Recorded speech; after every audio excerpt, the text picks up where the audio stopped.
Hello and welcome. Tonight, gunmen kill 3 soldiers in Abia State under the guise of enforcing the sit-at-home order in the southeast. Ohanaeze Ndigbo and Chairman Southeast Governors Forum condemn attack. In continuation of our assessment of President Bola Tinubu's 1 year in office, tonight we beam our searchlight on security. And as the legal tussle over local government autonomy continues, Supreme Court gives states 7 days to file their defense to a suit filed by the federal government. On Business News tonight, Presidential Committee on Fiscal Policy and Tax Reforms asked federal government to adopt 800 naira per US dollar as benchmark exchange rate for calculating customs import duty. On sports news tonight, Vincent Kompany calls it a privilege and an honor to manage Bayern Munich after he was officially unveiled by the German Bundesliga giants.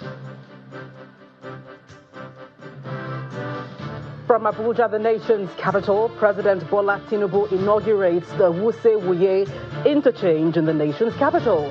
Says his administration is investing in essential services for economic growth. And in international news from London, Hong Kong has found 14 pro-democracy activists guilty of subversion in the largest use yet of a China-imposed national security law. These are people who have brought out their life for us.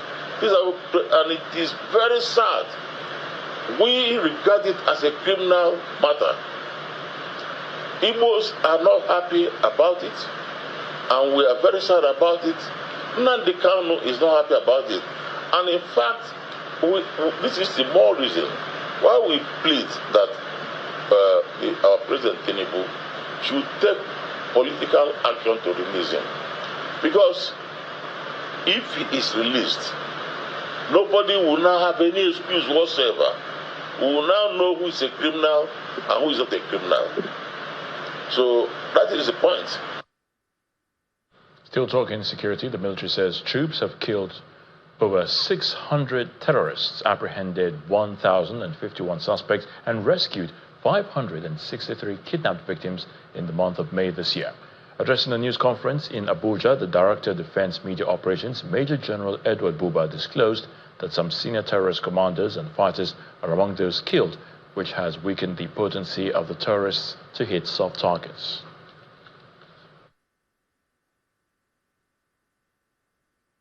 Our troops are admirably making progress in the ongoing counter-insurgency and counter-terrorism operations across the country, and this will continue until the terrorists are completely decimated.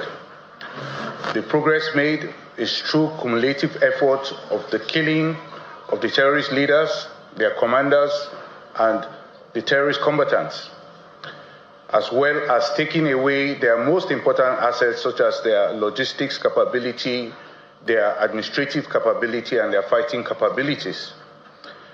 The elimination of the senior terrorist commanders, coupled with the international pressure as well as media, all combined to destroy the will to fight of the terrorists and their cohorts. Now, during the month of May, the potency of the terrorists was largely degraded, with over 624 terrorists neutralized, 1,051 terrorists, including their logistics suppliers and informants, arrested, while 563 hostages were rescued during the month of May. Additionally, troops recovered over 700 assorted weapons, over 16,000 assorted ammunition, and we denied the oil theft of over 700 million naira worth of stolen crude oil.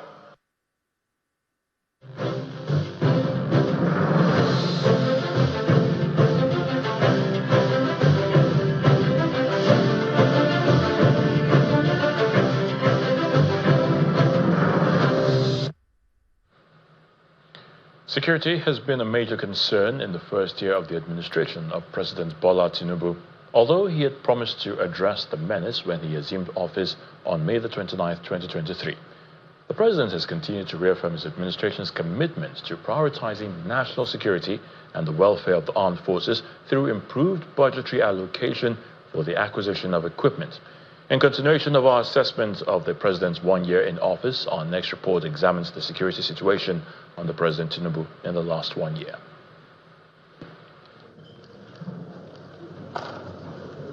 Barely 3 weeks after assuming office, President Tinubu hit the ground running with the appointment of new service chiefs on the 19th of June 2023. His appointment of General Christopher Musa as the Chief of Defense Staff, Lieutenant General Tarid Lagbaja as the Chief of Army Staff, Chief of Naval Staff, Vice Admiral Emmanuel Ogala, Chief of Air Staff, Air Marshal Hassan Abubakar, and the National Security Advisor, Malam Nuhu Ribadu, appears to have stemmed the unending tide of insecurity. Since Boko Haram insurgency started, the military had launched a series of operations in various parts of the country to restore peace. Before now, some local government areas in the northeast and northwest were not accessible, forcing the residents to flee from their homes for safety. But the military reclaimed all the affected local government areas, with relative peace returning to the areas, paving the way for a peaceful election that enthroned President Bola Tinubu.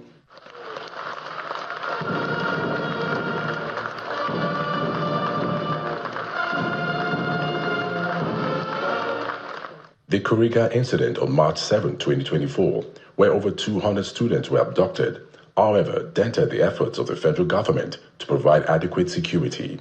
The Okwama killings of 17 soldiers on the 14th of March in Delta State is another sore spot in the fight against insecurity.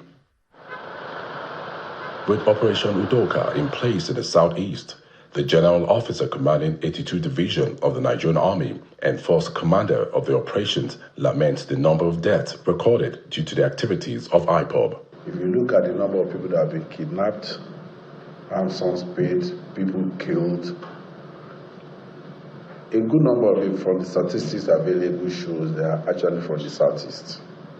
So what fight are we really talking about?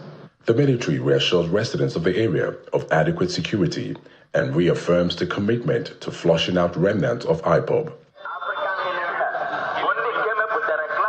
From Enugu to Imo, peace appears to have returned, as attested to by the beehive of activities at the popular Banana Junction in Olu East. This is FOB Olu.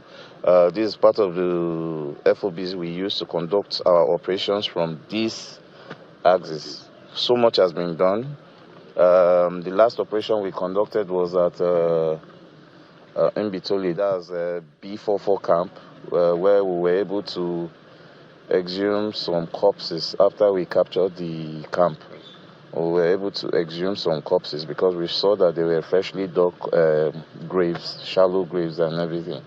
Before we are running this Banana Junction, we don't have rights in this Banana Junction, but I thank God that the governor of Imo State has done it for us. The federal government is also moving to counter cross-border banditry and irregular migration. The simple truth is that we're automating the whole process, and I think by October, the phase 1 of the whole border surveillance system would have been completed, and from here we can view. From here we can see what they call like kilometers. Before people even come to Nigeria, we can be able to put in the real security architecture. Within the year, the state of security in the FCT came into focus as increased cases of kidnappings were recorded on the fringes of the nation's capital. However, the police made significant breakthrough in tackling the situation, especially the arrest of the alleged mastermind of the Abuja-Kaduna train attack, Ibrahim Abdullahi, also known as Mande, and the popular Abuja-based kidnap kingpin.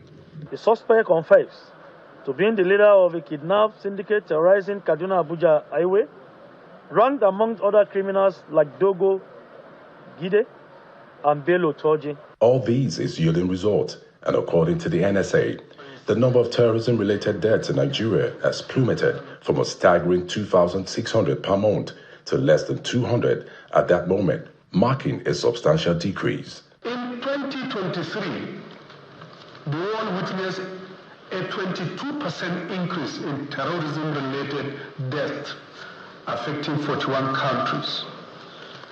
Africa's security landscape is challenged by terrorism and violent extremism, evidenced by 7 coups between 2020 and 2023. In 2023, out of a total of 394 attacks in Nigeria by non-state actors, only 64 occurred under President Tinubu's administration, underscoring the administration's success in combating terrorism.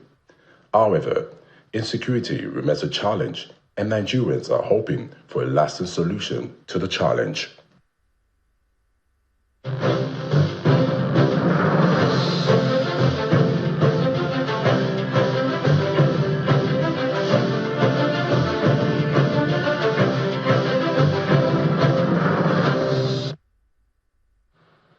In part 2 after the break, as the legal tussle over 7 kilometer, Alao, Akala Memorial Highway, which we are here to commission, not only connects communities within the state, but also serves as a vital link to another geopolitical zone in our nation.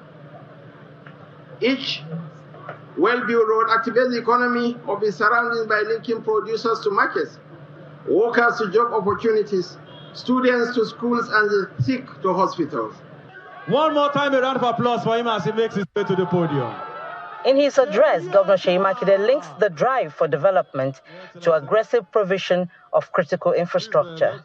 Well, where road goes, what you follow, development. This is the mantra that has supported our continuous drive to build road infrastructure that interconnects all the zones. Our solemn pledge is to continue to do everything in our power to bring development to our people. More benefits of the newly commissioned road is highlighted by the state's public works manager. This new road will therefore provide seamless commuting between the main campus of Ladoke Akintola University of Technology and the College of Agric and Renewable Energy in Isheng, in addition to further development of Agric's value chain through linking of our vast arable lands to city centers. A round of applause as she makes her way here. Wife of the late former governor of the state feels honored at government's gesture. You have done this very well. When you mentioned it, the last time you came to Ogbomoso, I said, Ogbomoso, Monkpadaba, I'm like, sir, I want to tell you something. It is in man's nature to forget, but you did not forget what Alao Akala did in Oyo State. We are very grateful, sir. For the glory of God and benefit of humanity. Thank you so much. The newly opened road will no doubt take off some pressure on the Oyo-Ogbomoso road, which is notorious for constant gridlock, even as it helps bridge the gap with transportation of farm produce to city centers. Bukola Oriowo, Channels Television News. Well, still ahead on the news at 10, a Presidential Committee on Fiscal Policy and Tax Reforms asked the federal government to adopt 800 naira per US dollar as benchmark exchange rate for calculating customs import duty. Well, that's in business news. Do join us again.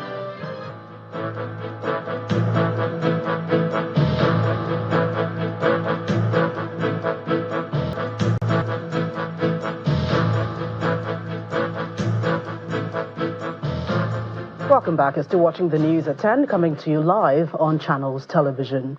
The governor of Adamawa State, Amadu Fintiri, has commissioned the 40-kilometer Pela-Meha Road. This contract was awarded 17 years ago.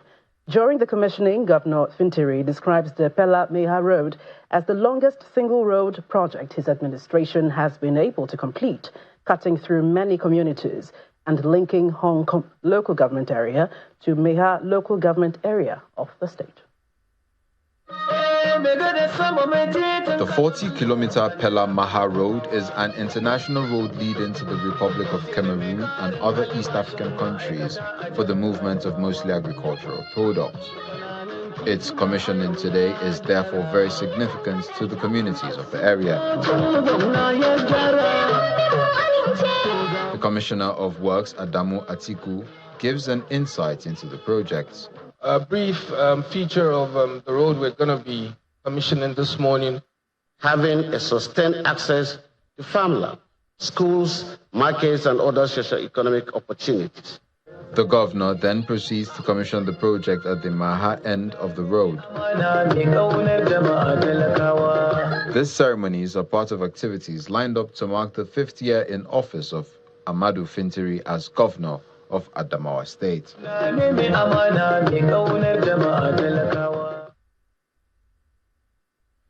Well, that's it from the nation's capital. It's back to you, Ayo, for more on the news at 10. Thank you so much, Gloria. Akwa Ibom State Governor Pastor Umar Eno has restated his administration's commitment to complete all projects initiated by the immediate past administration in the interest of the generality of Akwa Ibom people. He has also given assurance that his administration will continue to remain committed to the overall well-being of the citizens of Akwa Ibom State. Governor Eno gave the assurances while addressing the people at the Uyo Township Stadium during the rally to mark the first anniversary of his administration in the state. It's been a year since Governor Umar Eno was sworn into office as governor of Akwa Ibom State. This rally marks the grand finale of activities lined up to celebrate the first 365 days of the Umar Eno administration. Thousands of Akwa Ibom residents and friends of Akwa Ibom State are gathered at the Uyo Township Stadium, dressed in beautiful colors for a rally to mark the day. Two former governors who also presided over the state at different times are also here to celebrate with the state.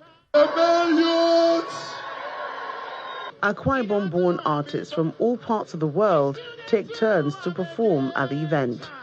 Miracle, say miracle. Everybody say, no they tire. So blessing, blessing.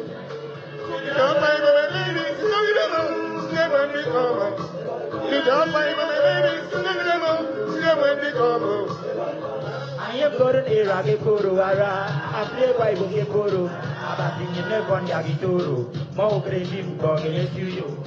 Cultural troops from all parts of the state also showcase the rich cultural heritage of Akwa Ibom people. In the past 1 year, we have focused our attention on achieving the 8 lofty goals of the blueprint, which are intricately linked with the 17 sustainable goals of the United Nations 2030 Agenda for Development. These goals are poverty reduction, job creation, price stability, sustainable economic growth, improved standard of living, environmental sustainability, highly educated, healthy, and skilled populace. Governor Umar Eno attributes the administration's success to God, as he also expresses appreciation for the support of the people. We plan, by the grace of God Almighty and the support of all people, both at home and in the diaspora, to increase the tempo of governance in the second year. The rally brings to an end activities lined up to mark the first anniversary of the Umar Eno administration in Akwa Ibom State. Ekpan is today to be celebrated as an Arise ambassador. Community youths in Ekpan, Delta State are protesting alleged forceful possession of their land by the Nigerian National Petroleum Company Pension Fund. The protesters stormed the streets of the community appealing to the Nigerian Army, who they claim have taken over the land in contention, denying them access to their farmland and other properties. They claim that the NNPC Pension Fund has been using the army to destroy their properties, which has been in existence since the land was acquired from the original owners. Angry protesters on the streets of Ekpan expressing their frustrations over an alleged destruction of their properties and forceful takeover of their land by the NNPC Pension Fund. This is the land in contention, which is about 25,000 hectares with broken blocks from existing structures visibly present. The people are unhappy as they allege the NNPC has been using the army to deny them access to what they claim is theirs. Back in the community, the elders and witnesses narrate how the land was acquired in the 1970s. They insist they have documents to substantiate their claims. NNPC, not the company. NNPC Pension Funds Limited came and said they own the place. Then we said, okay, we have documents from the government. Where are your documents? We have documents from the family we bought from. Where are your documents? Do you know what they did next? They started arresting us. Those who claim to be the real owners are also here to testify how their fathers sold the land to an engineering firm many years back. That land there, we were the same boundary with Onorako, Ojegba. We have common boundary there. So those cars bought from the two families. Since we have common boundary like this, we bought like this, we bought like this. So it is no any other person. The land was bought before the construction of the refinery. Members of the community say they've been faced with harassment, but have decided to take the legal route. Best way to go is to go to court. Let the court determine who owns the land. And we filed an action in suit number EHC 83-2024, EHC 83-2024, where we filed the action against NNPC Pension Fund Limited. And what we are saying in that suit is that the land belongs to us. We have title documents to show. It's before the Efru High Court. Although attempts to get the reaction of officials of the NNPC destruction while awaiting for the courts to decide on the matter.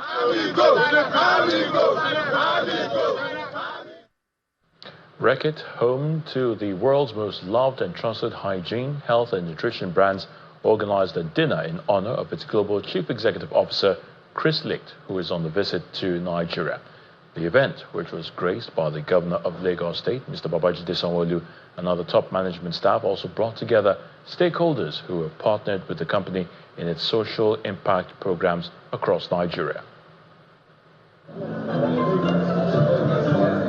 It was an evening that afforded the Reckitt family, Nigeria and beyond, an opportunity to come together under one roof.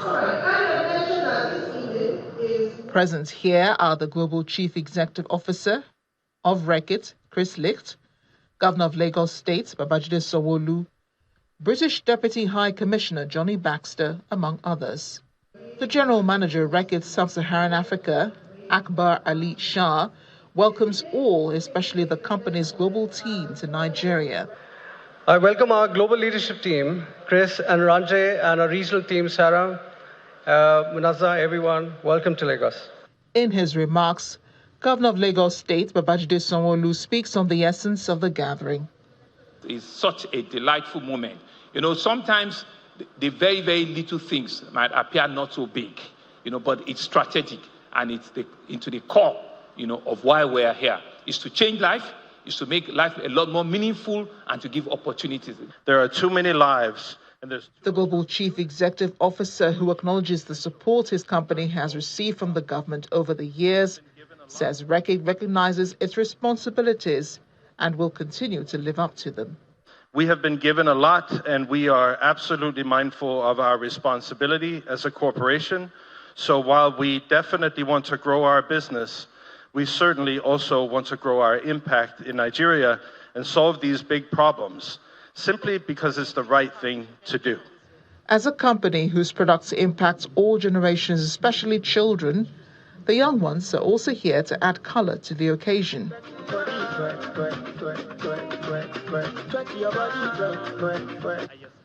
A panel of discussion titled Accelerating Social Enterprises was held, centering on collaboration with Reckitt. The End Open Defecation campaign, which was actually launched in 2019. And of course, it is in tandem with what Reckitt is doing, which is the Wash Nigeria. Joining this program has been really transformative for us, giving us better insight, better knowledge to not just acquire talent, not just get capital, but to get the right capacity to build a better business. We are building that ecosystem, not just for Nigeria or Africa, but for other countries that really need these solutions. Despite being in Nigeria for more than 60 years, Reckitt says it is determined to continue on a path to protect, heal, and nurture in the relentless pursuit of a cleaner, healthier world. Right about now, Melinda Kilami is on hand to give us the very latest on the world of business. Melinda.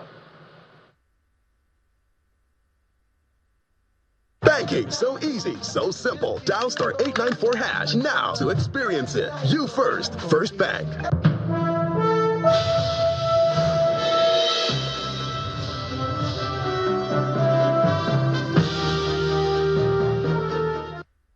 Many thanks, Ayotunde. Welcome to Business News. The Presidential Committee on Fiscal Policy and Tax Reforms have asked the federal government to adopt a fixed exchange rate of 800 naira per dollar for customs import duty.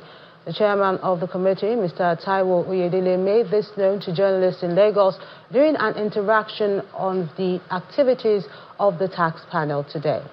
While presenting some recommendations of the committee, he expressed concerns over the constant fluctuations in import duty rates caused by the volatility of the foreign exchange market, which is making it difficult for businesses to plan effectively. The tax expert is of the opinion that a fixed exchange rate for import duties would provide the much-needed stability for the year. To company news now, Dangote Cement PLC has announced a final dividend of 30 naira per share for the period ended December the 31st, 2023. The dividend, which is subject to the appropriate withholding tax and approval, reflects a 50% increase against the dividend declared in the previous year. It's the 15th annual general meeting of Dangote Cement PLC, and shareholders of the company fill this venue in Victoria Island, Lagos, upbeat about news of their investment. The shareholders are interested in the numbers and other interests of the company. And without much ado, the chairman, Dangote Cement, Aliko Dangote, proposed the dividend payout of 30 naira per share. The board of directors has recommended that a dividend payment of 30 naira per share, subject to deductions of withholding tax, be declared for the year ended 31st December 2023 and made payable by 31st of May, which is Friday. The dividend will be paid from the retained earnings of 31st of December 2023. The voting has now commenced. The meeting goes into other business of the day, electing directors, shareholders' representatives, and fixing remunerations of auditors, among other items. My dear chairman of Dangote, the president of Dangote. The shareholders are excited about the dividend and the overall well-being of the company. Wow. As an investor, as a shareholder of Dangote Cement PSC, I'm very happy. I'm very excited with the financial result of Dangote Cement. We received 30 naira dividend this year, and we are very happy. And we hope that 2024 results will be higher than 2023. This is the highest dividend any company has paid, and we are very proud of Alhaji Aliko's leadership. You can see not only in cement, if you look at the refinery now, diesel has come down less than 1,000 naira. Aviation fuel is much cheaper, and we are going to see fuel price, according to what we have read, around 300 naira. The company says it is growing in strength and impact, and it has the numbers to show for it. We are quite hopeful of the Nigerian story, and because we are very hopeful on the Nigerian story, we feel cement being a core industry will continue to do well. Every single day we are changing, and that's why really when you look at our numbers are good. Like what I've just said, I've announced that we are now going to start using CNG vehicles. Hopefully, especially cement manufacturer recorded improvement in all performance measurement indicators, with group revenue rising by 36.4%, while profit after tax was up by 19.2%. It's another win for Nigeria's stock market as the bulls continue to dominate activities due to investors bargain hunting for some high-value equities. For today's numbers on the NGX, here's Willie Bong.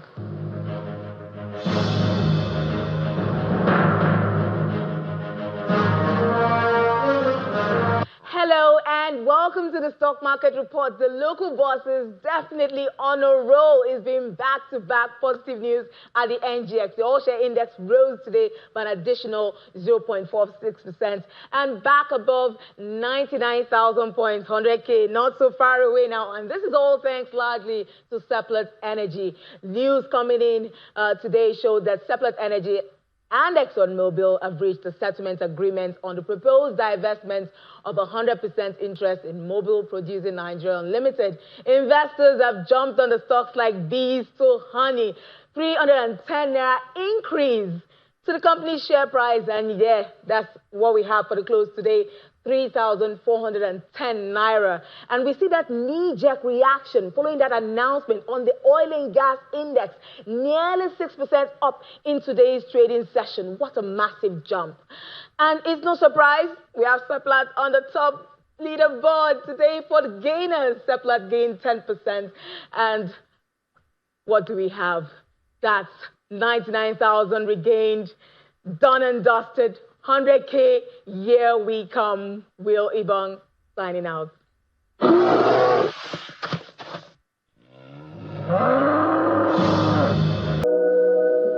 That's Business News. It's back to you, Ayotunde. Thank you so much, Melinda. Former U.S. President Donald Trump has been convicted of falsifying business records in the ever first criminal trial against a former president. He was guilty or found guilty on all 34 felony charges. Mr. Trump is accused of concealing a payment made by his former lawyer to buy the ex-adult film star's silence shortly before the 2016 U.S. election. Here's Simon Pusey with other international news and around the world in 5. Good evening and welcome to the channel's studios here in London with your international news around the world in 5. Hong Kong has found 14 pro-democracy activists guilty of subversion in the largest use yet of a China-imposed national security law. They include former lawmakers Lung Kwok Hung and Helena Wong, journalist turned campaigner Gwyneth Ho, and ordinary Hong Kongers who joined the mass protests in 2019, such as nurse Winnie Yu. They were among the 47 activists charged with trying to overthrow the government by organising an unofficial primary in 2020 to pick candidates who can run for office. Israel's military has said it has taken control of the strategically important buffer zone along the Gaza-Egypt border known as the Philadelphia Corridor, meaning it now controls Gaza's entire land border. A spokesman for the Israeli Defense Forces said about 20 tunnels used by Hamas to smuggle weapons into Gaza had been found within the zone. Egyptian TV quoted sources denying this and saying Israel was trying to justify its military operation in the southern Gazan city of Rafah. The announcement comes during a period of heightened tensions with Egypt. He described the corridor as a lifeline for Hamas, through which the group regularly smuggled weapons into the Gaza Strip. A mayoral candidate in the Mexican state of Guerrero has been shot dead in the latest attack on an aspiring politician ahead of this weekend's elections. Alfredo Cabrera, who was running for mayor in the town of Coyusa de Benitez, was killed by a gunman at a campaign rally. The run-up to the vote, in which a new president as well as members of the legislature, 9 governors and almost 20,000 local officials will be chosen, has been the most violent in recent history. More than 20 candidates have been killed and hundreds more have been threatened. The first results have been announced from what is seen as South Africa's most closely fought elections since the African National Congress came to power 30 years ago. With results from around 14% of voting districts counted so far, the ANC is leading with 43%, followed by the DA with 26%. The radical EFF and MK parties of former President Jacob Zuma are both on around 8%. Final results are expected over the weekend. Authorities have warned that power cuts could last for days in Texas, where hundreds of thousands of homes and businesses remain disconnected from the power grid after severe weather. A teenager died on a construction site when a partly built house collapsed in a storm. Texas was among the states earlier battered by deadly storms and tornadoes over the Memorial Day holiday weekend, during which at least 24 people died. Strong winds actually pushed that American Airlines plane Meanwhile, video of a plane being pushed away from an airport gate in Texas has gone viral. Video shows the American Airlines plane being blown sideways at Dallas-Fort Worth Airport, with its door open and its wing almost hitting a passenger bridge. In a statement, American Airlines said several of their aircraft were affected by the severe weather, but there were no injuries. And a judge in the US state of Michigan has been left in a state of shock after a defendant appeared for his remote court hearing while behind the wheel. Are you driving? Actually, I'm pulling into my doctor's office, actually. Just give me 1 second. I'm parking right now. Corey Harris, who was charged with driving on a suspended license, joined the call from a moving car. You stationary? I'm pulling in right now at this second. Yes, I am. So maybe I don't understand something. This is a driving while license suspended? That is correct, Your Honor. And he was just driving. And he didn't have a license.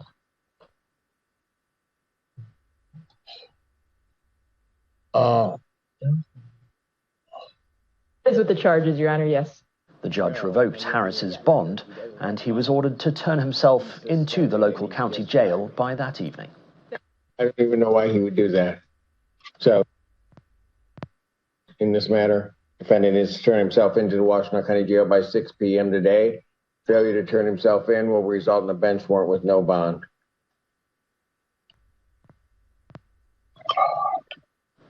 And that's your international news around the world in 5. Now back to the channel's studios in Lagos.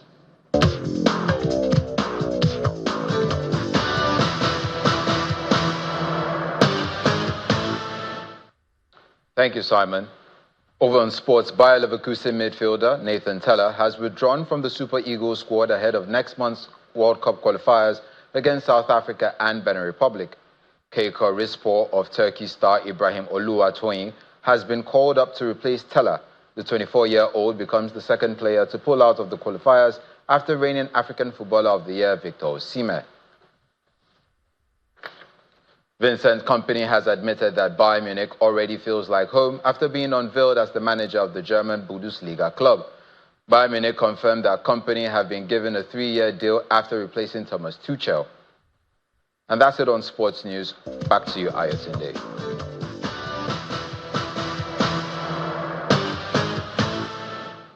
And the main news again. Former U.S. President Donald Trump has been convicted of falsifying business records in the first criminal trial of a former president. It is the